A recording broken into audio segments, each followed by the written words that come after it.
Well, hello, everyone. This is Tommy, World at Work Comics. I am the creator and writer of Kingsville. We have a Kickstarter right now. Please go check it out. Go to Kickstarter, type in Kingsville. It'll pop right up. We would love your support. This is our issue number 2. Issue 1 was such a great success at the beginning of the year. We just finished issue 2, and now we have a Kickstarter. So get out there and support us. We would really appreciate that.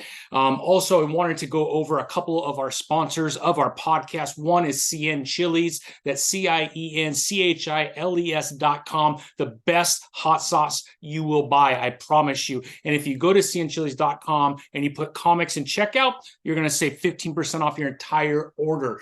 So that's even more than free shipping. And then our good friends over at Comic Crusaders, man, the best comic book reviews, movie reviews, all that good stuff. Go to Comic Crusaders today. Check them out. I follow them. That's where I find out which comics are going to be the best. So go to Comic Crusaders today. All right, without further ado, I'm so excited to be able to meet this person and talk to them.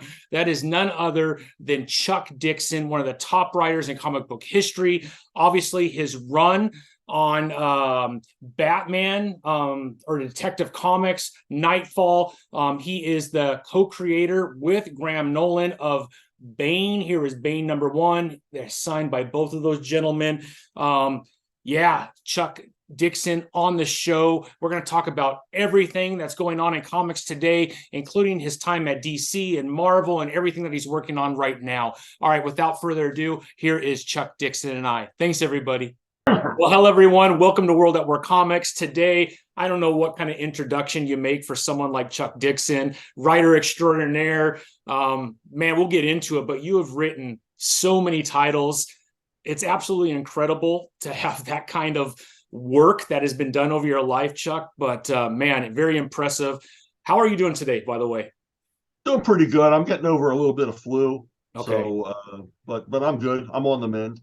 Good. Yeah, something's going around. My wife had it a couple days ago. So, yeah, it's that time of year, right? We get to the winter and we'll see what happens. Hopefully it's not too I Joe Rogan'd up with enough supplements I rattle. So I'm getting over it. There you go, man. A little alpha brain. I see that commercial, I don't know how many times a day with Joe Rogan. So I'm glad you're doing better. Again, thank you for joining today. I mean, there's a lot to talk about. The one thing that I've heard through all the other interviews that you've done is growing up, the time that you spent in the hospital. And the reason why I really relate to that is I also grew up with a hip disease. So I've had about 20 surgeries, and I spent a long time from 7 years old up in the hospital. And as a writer, I wanted to ask you, going through that as a young person, how much have that kind of built the foundation for the creativity that's needed to be a writer? Well, I think it's sort of, because I spent so much time in the hospital as a kid and away from school and away from the neighborhood. I always felt like kind of an outsider everywhere I was, which turned me more into an observer than a participant, which I think every writer is. Yeah. So I think every kid goes to a period where they feel like an outsider, but mine was kind of official, basically being in exile. I mean, I only had 31 days of first grade. Oh, wow. I was only allowed to graduate because I read comics. So my reading ability was, like 6th grade level in first grade. Yeah. And that's where you were kind of exposed to comics for the first time, or did you start reading them before that? I don't remember when I first saw comics. I mean, my hospitalizations began basically from infancy. Okay. Throughout up until I was 7 years old. And I didn't spend all those years in the hospital, but frequent long stays in the hospital. And comics were, a great distraction, and people would bring you comics. I mean, I remember going to the drugstore with my dad before being admitted each time. We'd go to the drugstore the evening before, and he said, pick out some comic books to take with you. Nice. And, I would end up reading comic books to the other kids in the ward who weren't old enough to read. Oh, wow. So I was totally immersed in them. I just love the medium. It just became part of my DNA. Yeah. Do you remember what your favorite title to pick up before a hospital stay was? Spider-Man. I mean, this is like early days. I mean, I vividly remember buying Spider-Man number 4 at the Florida drugstore. So, do you happen to still have that?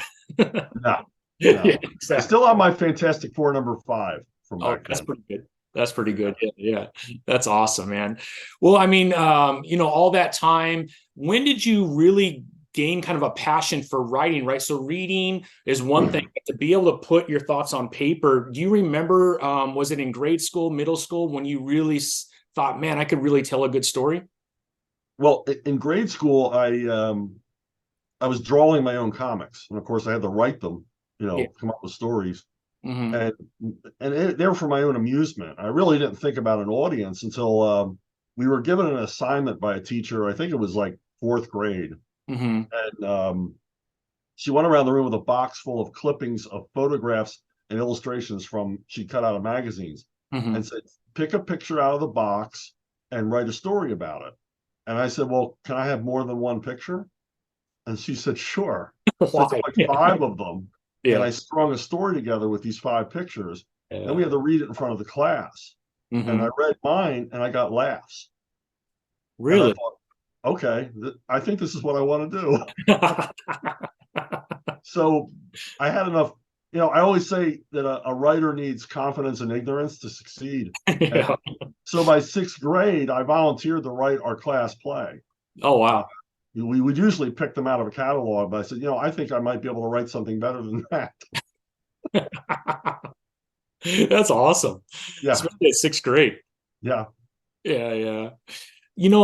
Growing up, obviously before cell phones and everything that my kids have grown up with, comic books meant a lot. Saturday morning cartoons were huge for me. Riding my right. bike to the local comic book store, I was very fortunate to have a comic book store just a few blocks away. So even in like fifth and sixth grade, me and friends could ride up there, and we would mow lawns and save money and pick up some comic books. I feel like that's lost now. I don't know if you kind of feel the same thing. I don't think kids are growing up with comic books. I think they're coming in as they become maybe a teenager. At least at my comic book store, I see a lot of, late teens, early 20s getting into it for the first time, but they didn't grow up in it. You kind of experience the same thing? Yeah, kids aren't exposed to comics the way they were when I was a kid. Comics were everywhere. If you went to the barber shop, there Yeah, was a pile of comics. yeah. My dad used to bring home bundles of comics from the farmer's market, just a bundle of comics tied with twine, and just drop them on the floor, And so there were constantly comics around, Yeah, and I think that's why we see the explosion of manga, yeah, because that's the comics they see. yeah, yeah. That's what they're They're exposed readily to. available too, right? Yeah, I think the medium still excites. Obviously, the Yeah, medium still exactly. excites. But you're the big two publishers. They don't get in front of the audience. Yeah. Even when DC did that Walmart deal, they Hmm. stuck them in the collectibles aisle, Yeah. and I don't even know where the hell that is at my local Walmart. Yeah, exactly. Yeah, yeah. Well, because I'm a big collector, I do know where it is, but I'm I'm one of the only ones that walks down that aisle. It's usually like where they sell printers and stuff like that. So you're not going to get an average, young person experiencing DC at Walmart if they're placed in the collectibles section. It's just not going to happen. Right. Yeah, yeah, yeah. I mean, it's very difficult to find comics outside of a comic book store. Obviously, you have your graphic novels at like a Barnes and Noble, but they're not readily available like they were growing up. And even when I was young, right, like my dad would go to his local, like a CVS or whatever it was called at that time, and there would be a Right. spinner rack. Spinner racks were almost gone when I grew up. So this is like in the 80s. So even by the 80s, at least in Southern California where I grew up, you didn't see very many spinner racks. So you still had to go to a comic book store. But because we weren't in front of our laptop or iPad all day long, I mean, you had Saturday morning cartoons for 2 hours, and then you're like, let's get our bike and go find the GI Joe comic book that Right. related to the cartoon that I just got done watching. That doesn't happen anymore. No. Yeah, yeah, and it's No, kind of they skipped a couple of generations of readers, and yeah, comics need new readers. yeah, yeah, The whole business is based on a turnover of readership. yeah. Every few years, and that hasn't happened in decades. Yeah, yeah. I'm wondering, news was just announced by, I think it was DC, that they are going to take some of their titles, and they actually I have a couple over here, and they're going to put them in like that manga form, the black and white art where you read it from right to left. You think that will have any impact on new readers maybe getting in? No? No, I think that it's too late. They Yeah. waited too late. A lot of the stuff they're talking about, it's too late now. They Okay. want, um, because even when they announce something that's worthy, which is rare, Hmm. like they're bringing back Dan Jurgens and Jerry Ordway for a run on Superman, which I think is awesome. Yeah. If I wasn't following Dan Jurgens on X, I wouldn't know about it. Yeah. Uh, Good point. and also, as much as I love Dan and Jerry, um, what young reader even knows who they are? Yeah. Who Yeah. cares? I mean, whereas if they had kept introducing new readers, Yeah. they would know who they were, and so it's kind of meaningless. It's all too little, too late. Yeah. And Yeah. and reformatting, I've seen the reformatting, Hmm. and it's are they hoping they'll mistakenly be put in with the mangas? Because Yeah. if they're just stuck in the graphic novel aisle, that idea is dead. Yeah. Yeah. I really think they need to do a look at manga periodicals like Mm. Shonen Okay. Jump, things like that, and Yeah. do something like that and get in the periodical aisle and make it look like a period. Make it, Hey Kids comics, big Yeah. fat telephone book, and get into the periodical section and get into the newsstands at supermarkets and things like that. Hmm. Yeah. But even the trade dress on the things they're doing, it just looks dull. Yeah. Yeah. Yeah. I know. Well, I mean, as a fan of comics, man, I hope we have a long future Well, still. the medium isn't going anywhere. The Yeah. medium's still going strong. It's just the Yeah. big two, they're Yeah. tanking it.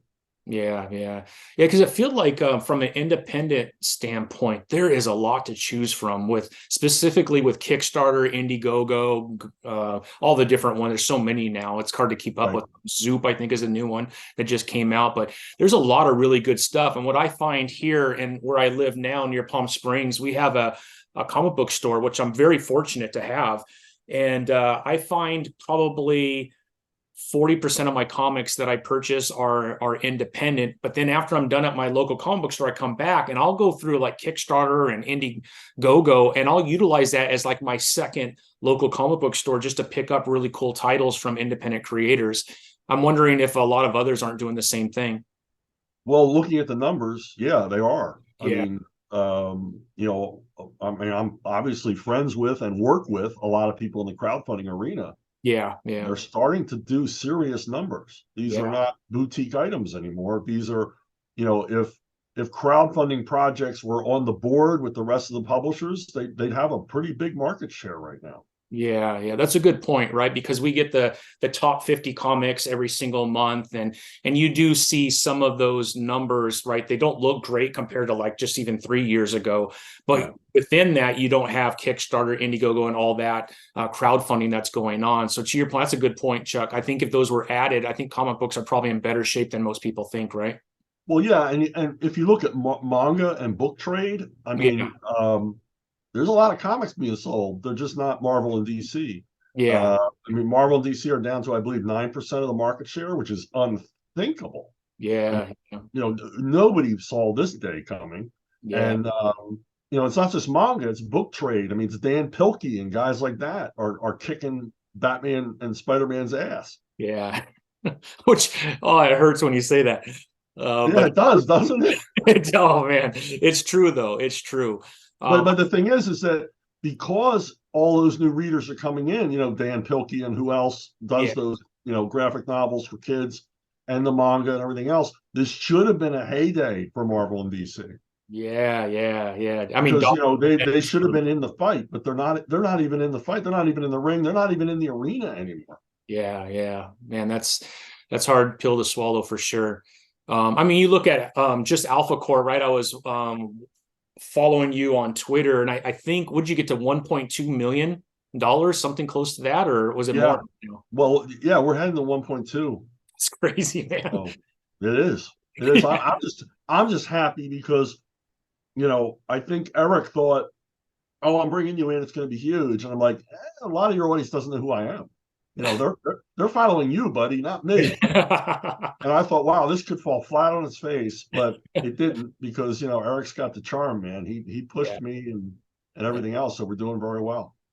I Yeah, it'd be interesting to see what percent of Eric's followers know who Chuck Dixon is. I Yeah. have to believe, though, it's a larger percent than maybe you're thinking, Chuck. Because when I saw that, I'm like, no freaking way Chuck Dixon is writing a comic book for Rippaverse.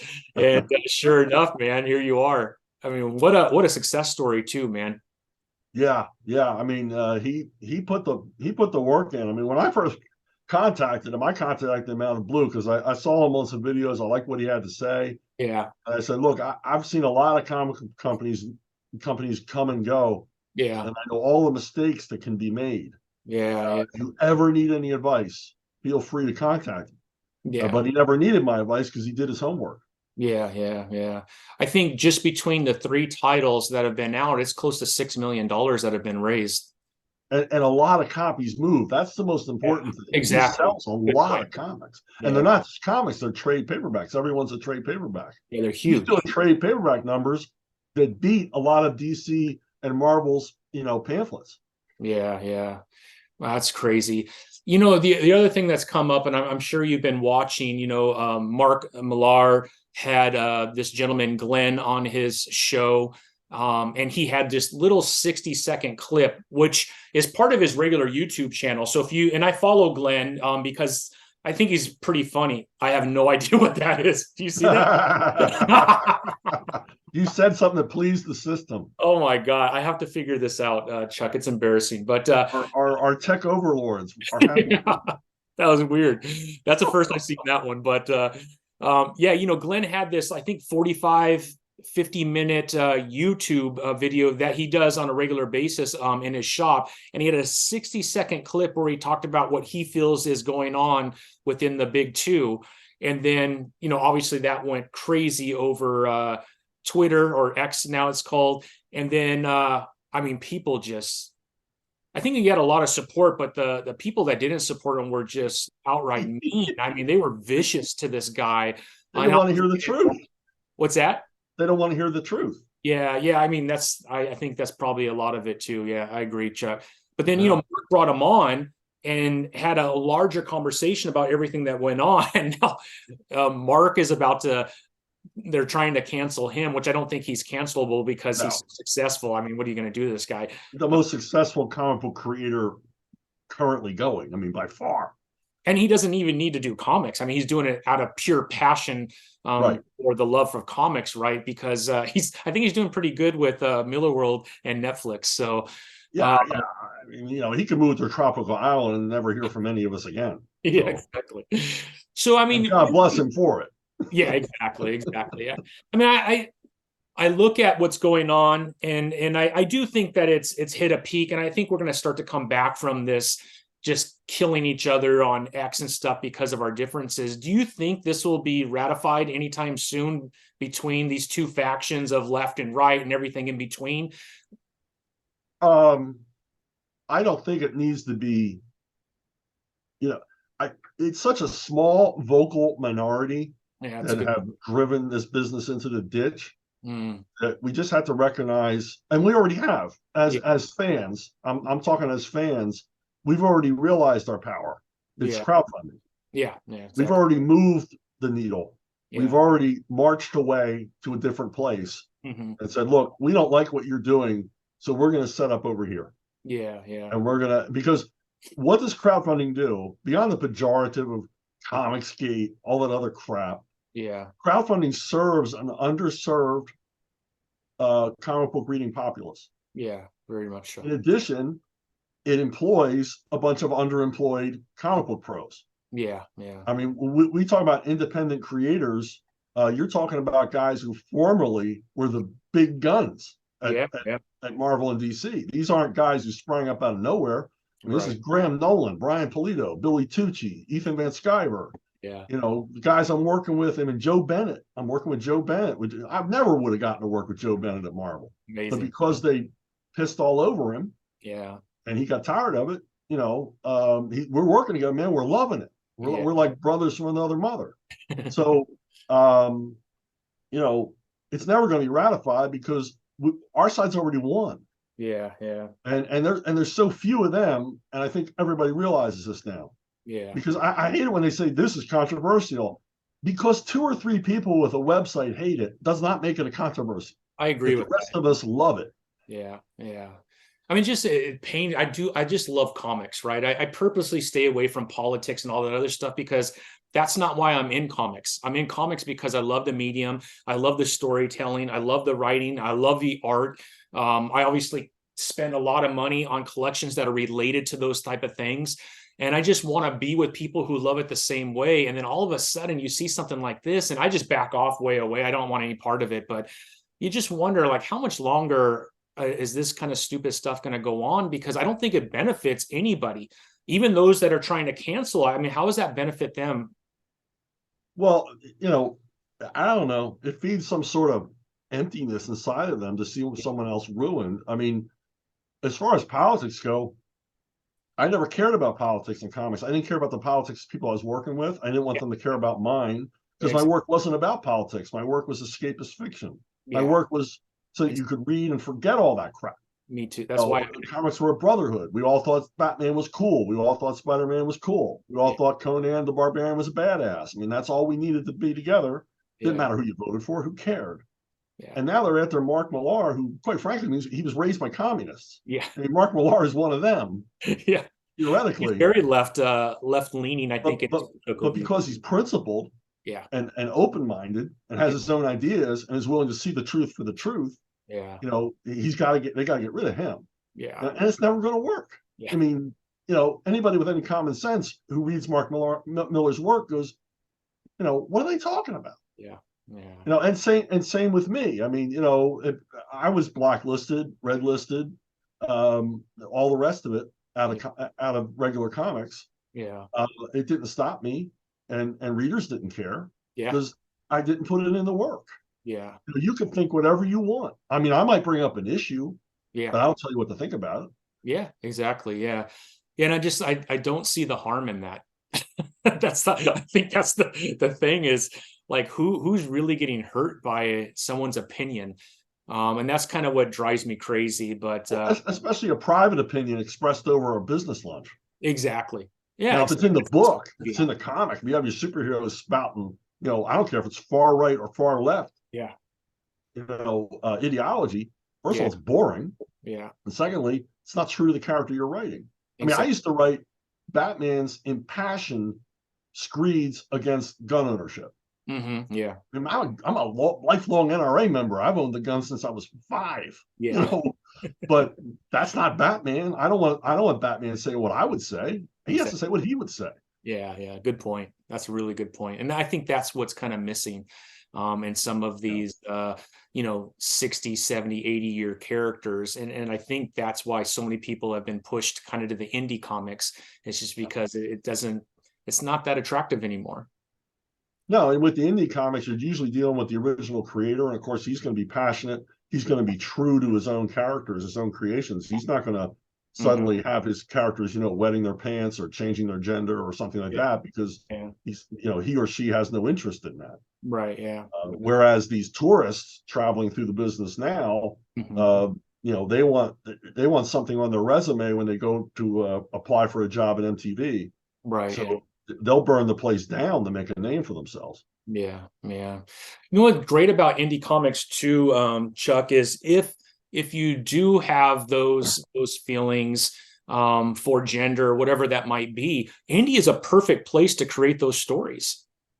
You know Yeah, what I mean? It's there's no rules in indie comics. It's your creation. You could create if it's that important to you, which I'm all about diversity of thought. I think those need to exist because there is a market somewhere for those and right. create an indie scene and through crowdfunding, all that other stuff, it could be extremely successful for you too. But to take a Batman or something like that and kind of force feed those kind of thoughts through there when it doesn't match the character, that's where I think you lose a lot of fans because they know who Batman is and they know Batman wouldn't bring up these kind of topics or it wouldn't be an issue with Batman, right?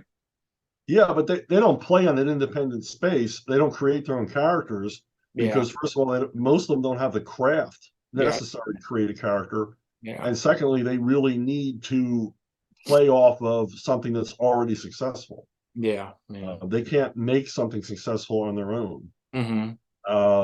So you know that's the sad part, and that's the saddest thing for fans. I mean, I don't I mean, I'm still a comics fan. I don't like seeing these characters destroyed Yeah. uh, on some altar of, anybody's ideology.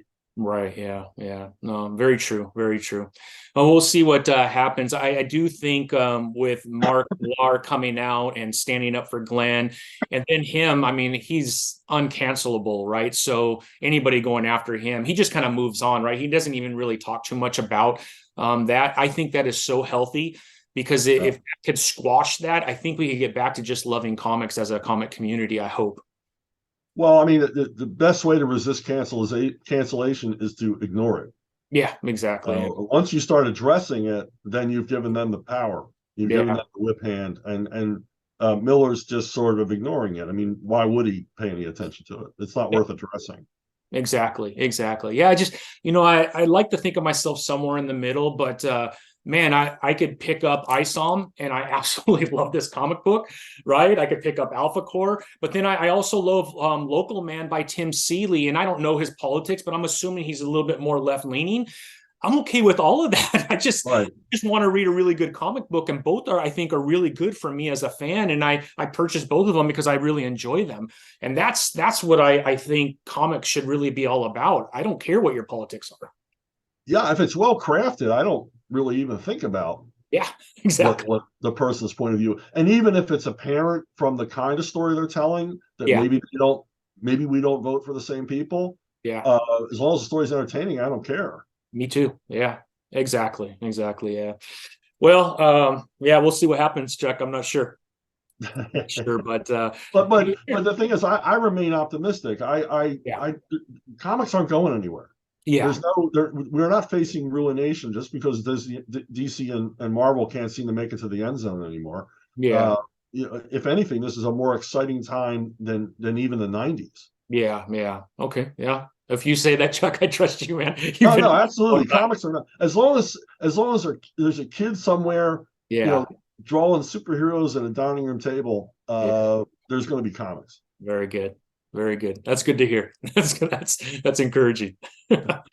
Yeah, I wanted to really quick talk to you about Conan because I know you had a really nice run on Conan, but I don't know how often are you like reading other indie comics or comics out there? Or are you just really busy kind of writing and creating on your own?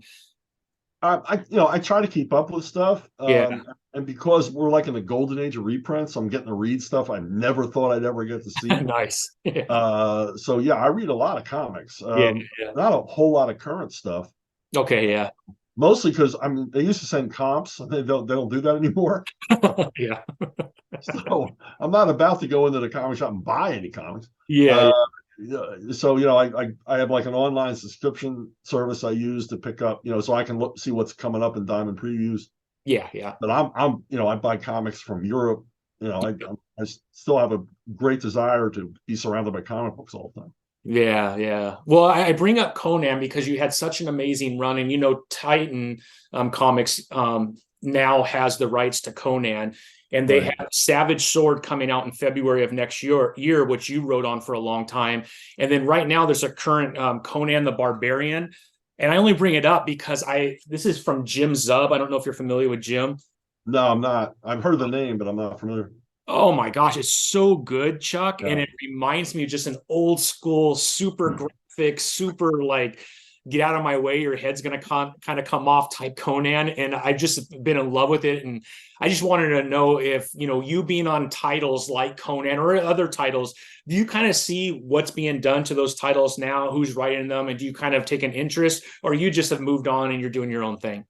I keep an eye on it. I mean, I saw a little bit of what Marvel was doing with the character, and it kind of explains why they took it away from them. Yeah. And then I have more faith that Titan will do a good job. Yeah. I've also kept track of Glénat in France doing their public domain versions. I know some of them are awesome. Yeah. I know they reprint them here in the United States, but they reprint them in the smaller comic book size, not the big. Okay. European album size was really impressive. Yeah, those giant magazine ones. Oh man, it was just gorgeous. I mean, when you shrink them down, you lose a lot. Yeah. So I've been checking all that stuff out. And of course, I've written a couple of Conan novels recently. Yeah. So yeah, I mean, I love Conan. I'll never stop loving Conan. Yeah. It's the first like prose stuff I really got into when I was a teenager. Yeah. When you look back at your career, and I mean, there's so many titles, The Punisher. I mean, you have so many titles on both Marvel and DC.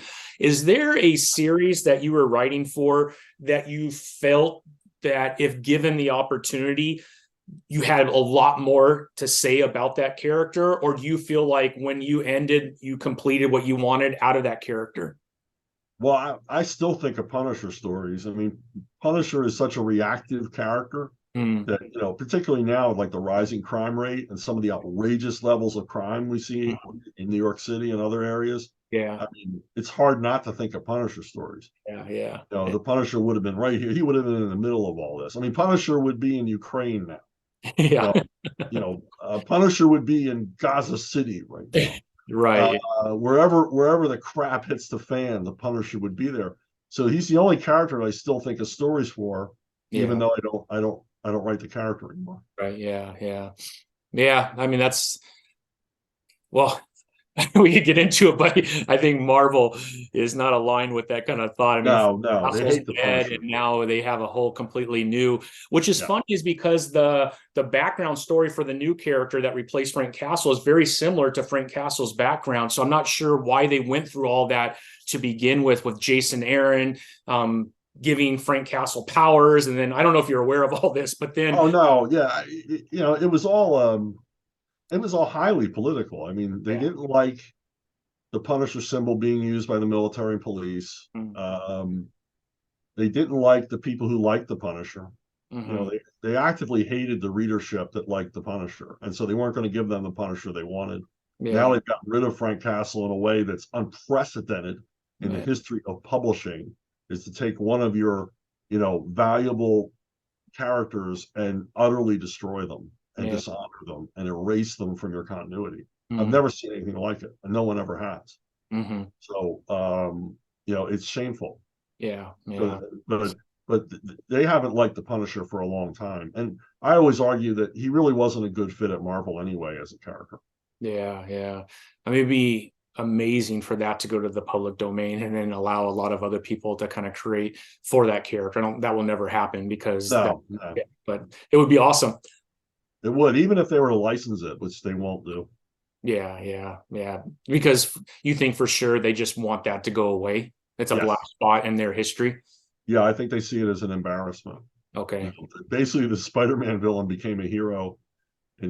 I always compare it to Archie Bunker. Archie Bunker on All in the Family was supposed to be a character that the viewers hated, Yeah. but they didn't. They fell in love with him, because he was like the only character on TV, whether you liked what he was saying or Yeah. didn't like what he was saying outrageous stuff. Yeah, yeah, for sure. That you could go, oh man, that sounds just like my Uncle Dave or whatever. Yeah. Yeah, I remember as a kid sitting with my dad and watching him watch it, and just he would be laughing and laughing. So yeah. Yeah, and they were laughing with Archie, not at Archie, and Yeah. that's what stunned CBS. So Yeah. they kind of had to change their whole thinking about that character. Yeah, yeah, yeah. That's too much, man. I don't know. I wanted to also ask you, as a writer, can you kind of talk about that relationship between writer and artist and how important that is in order for a story to be brought forth? Well, the relationship kind of depends on the artist. And I don't mean personalities or anything else, but Yeah. some artists want to get involved in Uh-huh. the collaborative process, and some are just like, oh, I'll just draw what's written. Okay. Yeah. And I'm fine either way. Mm-hmm. Uh, but if an artist gets into it, Yeah. um, it's flattering, Yeah. and I welcome it because the artist spends a lot more time with these stories than I do. Yeah. Yeah. I can take 20 minutes to write a page. They're going to spend the whole day drawing it. Yeah. Yeah. And they're thinking. They're at that board thinking while they're drawing it. What about this? What about that? Right. And I like hearing that Yeah. back. I'm not one of these dictator writers who compare the script to the art and go, oh, you changed this and you changed that. Yeah. I look at the art and go, wow, it looks great. And if it looks great, you made me look like a genius too. Yeah. So, Exactly. Yeah. but yeah, I mean, guys like Frank Fosco and Graham Nolan, Yeah. currently Joe Bennett. Joe Bennett, there's a lot of back and forth between he and I that I really, really enjoy. Yeah, yeah. So, it all depends. And then there's guys like, I never talked to John Buscema once, but we worked together a whole bunch of times. Yeah. And boy, I was thrilled with all of it. And Yeah. Joe Kubert, I talked to a whole lot Yeah, yeah. when we worked together, which was, whoa, I'm talking to Joe Kubert. Exactly. We talk Joe about Kubert has shaken my hand and called me friend. yeah, that's amazing. Yeah, I mean, what a family, huh? Seriously. I mean, it's like, Yeah. wow, I idolized this guy when I was a kid. Yeah, yeah. I had his daughter, or not his daughter, but I had Emma on, and she's a lot of fun too. And boy, it's incredible what that family has done for comics and the art, even with the school, right? The Kubert School, and Oh, yeah. yeah, the impact that they've had on the industry has been pretty incredible. Joe was a true believer, man. He was all in. Yeah, yeah. Wait, amazing, huh? The other thing I wanted to kind of talk about is well, we kind of talked a little bit about the culture. We have Graham Nolan. You had an amazing run with Graham on Batman. Do you still talk quite a bit? Are you Oh, guys all the time. all the time? Yeah. Yeah, we're both involved with this company called Spin Rack. It's a startup Oh, okay. doing digital comics and animation and stuff like that. It's all based on our intellectual property. Yeah. It's not just we didn't. It's not. It's creator driven. It's creator owned. Uh-huh. So so we're involved in a lot of really cool stuff coming up. But games, TV, film, stuff like that. Yeah. But yeah, we talk all the time. That's awesome. That's And we're awesome. going to do another. We're after Christmas. We're going to get serious about the next Joe Frankenstein installment. Nice. That would be cool. Yeah. That would be cool. Yeah, because going back and forth, he'll be on the show on Monday, actually.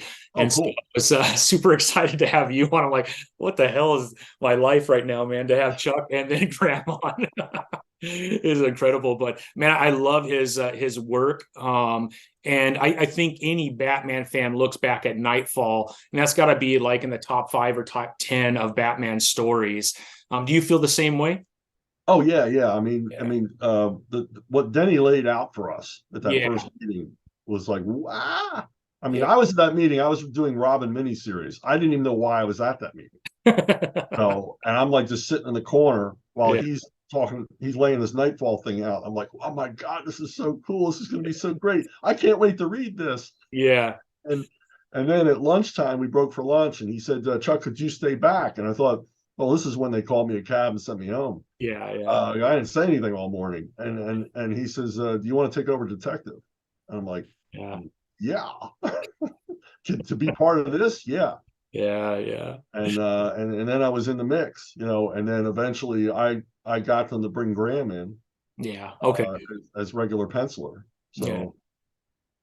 And then I mean, Bane comes forth from that, right? Yeah. I mean, basically, we were tasked with creating this villain because Denny said we need a new villain, and he has to be Batman's intellectual and physical equal, and he's addicted to this venom drug, and that's all anybody knew. And for months, we called him Doc Toxic. We knew nothing about him, and I kept complaining, we got to create this guy. He's got to be special. He's got to be big. The readers have to respond to him. And then he finally said, well, then go home and create him. So I went home and called Graham because I knew he was going to be the artist doing him for the first time. And we kicked it around, and Bane was the result. Amazing. How long was there back and forth before the final character that we all love came forth? Well, Graham put him in the luchador outfit, the Mexican wrestler outfit, and the only change they wanted was his eyes and his mouth were exposed. Okay. And they said, well, make the mask like more Spider-Man-ish, where we can't really see. And then the other thing was naming him. And I went to the thesaurus. That's a great way to find names. I just looked up evil. And I'm like, what's another word for evil? Yeah. It was Bane. I thought, that's a pretty cool name, right? So I called them, the Batman guys, and I said, look, I want to call his character Bane. Yeah. Oh, we hate that. Oh, that's stupid. Now remember, this was the Image era when characters were named like Deathstalker, Night Angel. That's right. Yeah. I did not want a name like that. Right? Yeah. I said, Bane, man, it's 4 letters. It's easy to remember. Logo will look cool. Yeah. everything else. And they, nah, we hate it. We hate it. And 3 days later, they're all calling him Bane.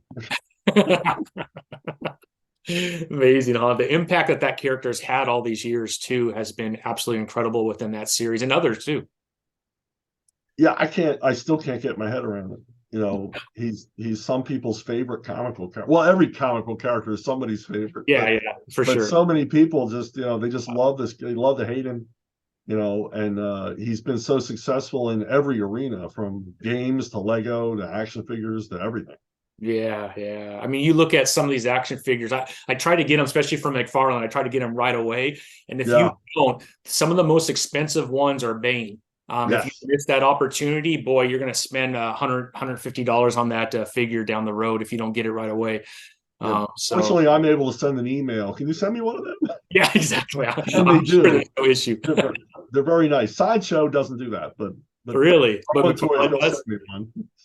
Yeah, I'm glad to hear that because I spend a lot of money with McFarland, and it seems like Todd has a lot of respect for the history of comics and for other creators. So I'm It's glad a to good outfit, and they got a lot of really good people working for them. So yeah, so I think so. So Chuck, I mean, we get into Alphacore. So we saw a glimpse of Alphacore in ISOM 1. We get into you coming aboard, which was huge news. And then, man, I mean, I feel like you were working on this for a while before anybody else kind of knew that you were, because for it to be this thick, I mean, I don't know how many pages, 80, 90 pages, something like that. yeah, For that, for the word to get out, for people to purchase it, and for it to get shipped out all in like a 2-month time period. I mean, how far in advance had you been working on this with Joe? I don't know when. It had to be like 6 to 8 months ago. I started on it, and Wow, Eric can keep a secret like nobody's business. that's good. That's I good. mean, even when he announced it that I was coming on board, he didn't announce Joe for the longest time. Really? And I'm getting pestered, emails, PMs, you know, Facebook posts. You Yeah. know, who's drawing it? Who's drawing? Who's drawing? I can't tell you. I can't Yeah. tell you. But yeah, I mean, and Joe, you know, amazingly, for as detailed as pages are, he turns the pages out on a regular basis. So you know, it was a while in the works. I mean, it didn't take me long to write it. Mm-hmm. It's funny. I mean, if this was like a 5-issue miniseries, which ultimately that's what it amounts to, Mm-hmm. like a trade paperback of a five Right. issue miniseries, you know, it would have taken me longer to write because it's one story. I Yeah. sort of approached it like a feature film, Mm. and you know, I think I wrote it in like 2 weeks. Wow. Uh, I just got into it, and every Rippaverse thing has been like that. I just get into it, and I'm lost. I'm just turning out pages, Yeah. and I mean, I'm on my fourth Rippaverse project now. I mean, Joe and I have a follow up to this, Mm-hmm. and then there's another project which connects to the larger Rippaverse continuity. And Wow. then Joe and I are going to work on another character, a new character we created for them. No So, way. so we're deep into all this stuff, and Yeah. I love it. But yeah, Eric does not announce anything until it's almost completely finished. Yeah, yeah. I mean, that's good because I could tell you in the crowdfunding world, which I love, if there's one negative is backing someone in crowdfunding, and then like 9 months to a year later, a comic book shows up, and I'm like, what is this for? And why am I getting Right, this? Completely right. forgot that you backed them. So, and I understand independent is tough, right? So I don't want to throw shots at anybody, but there's got to be an expectation within at least a couple months of you purchasing something, you would receive that, and to get it like a year later. There's things I still haven't got that I purchased a year ago, Oh, and I don't sure. know if I'll ever get them, to be Yeah, honest. yeah, yeah. I mean, that's the worry, you know. Um, I mean, with Eric, you know, he made sure it was capitalized from the beginning, Yeah, so that he had the money to continue on. But yeah, you know, guys like, I mean, you know, Graham Nolan is like a one-man show. yeah. So he'll start the project and then crowdfund it Mm. to finish it. Uh-huh. But it's Graham Nolan.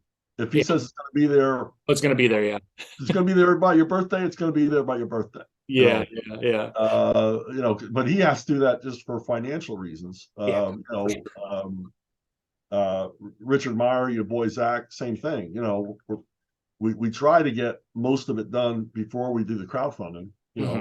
know, people don't want to wait forever. I don't want to wait forever, for it to be in people's hands. Yeah. So yeah. So would you consider the Rippaverse kind of your new home? Is this something that you plan on doing for a long time, or you just coming in and doing a few and then? well, it's something I'm doing. I mean, it's not everything I'm doing, Yeah. but it's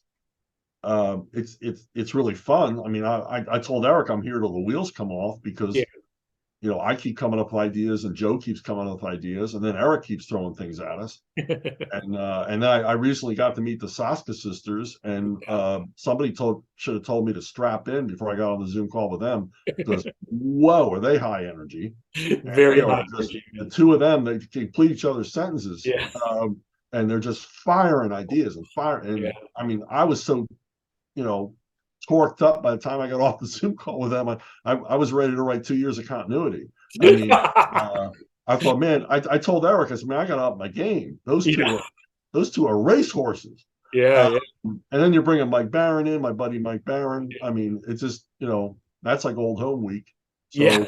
So, um, I mean, it's just a fun to be part of it, and just be part of this new universe where anything can happen. It's not Right. like you're going to take over Captain Potato Salad, and you Yeah. can't die, and you can't do this, can't do that. You've got to leave the character as you found him, and that's not true in the Rippaverse. We don't have to leave anything the way we found it. So that's kind of neat. Yeah. You're almost creating rules as you go, then, huh?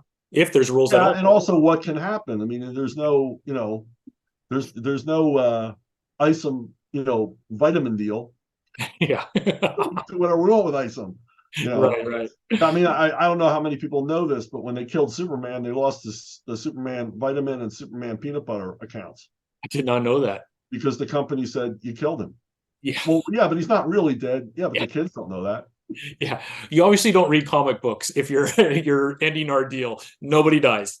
Yeah. I mean, it's like, they thought kids don't want peanut butter from a guy who's dead. Yeah.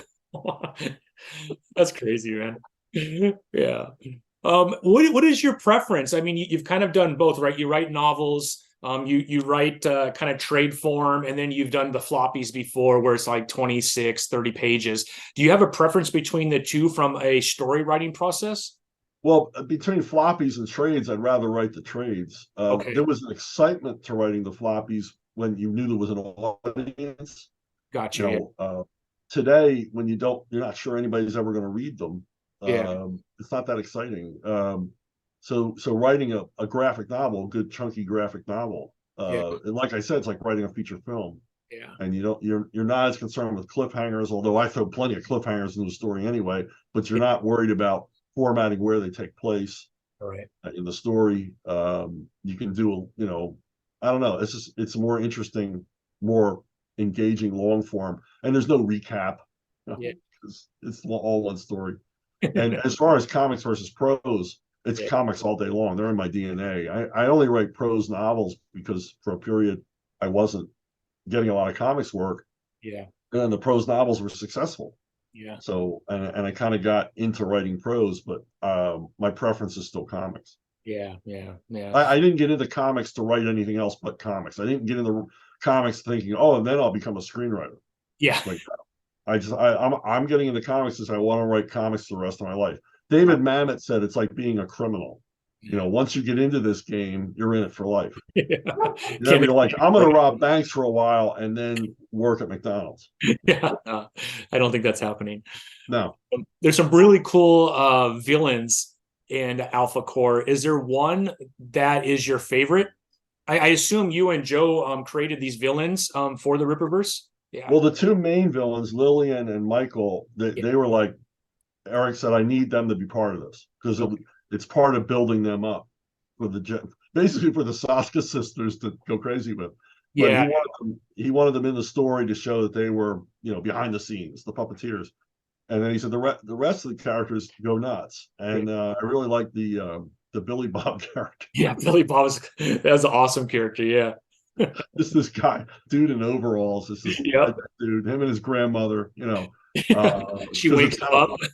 I just like the fact that it starts out funny and then it gets real serious because this guy is super dangerous. Yeah. He's kind of a little bit of a loser, right? He's living with his Yeah. grandmother in a trailer park, and she has to wake him up in the morning, and and then he could be quite vicious, though. I mean, his power set is incredible.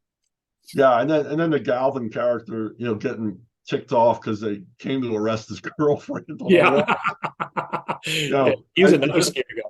Just these kind of, I mean, some of the reviews said that the ancillary villains were kind of one-dimensional. I was like, I don't see it that way, because both of them were funny and vicious, obviously psychotic and ruthless.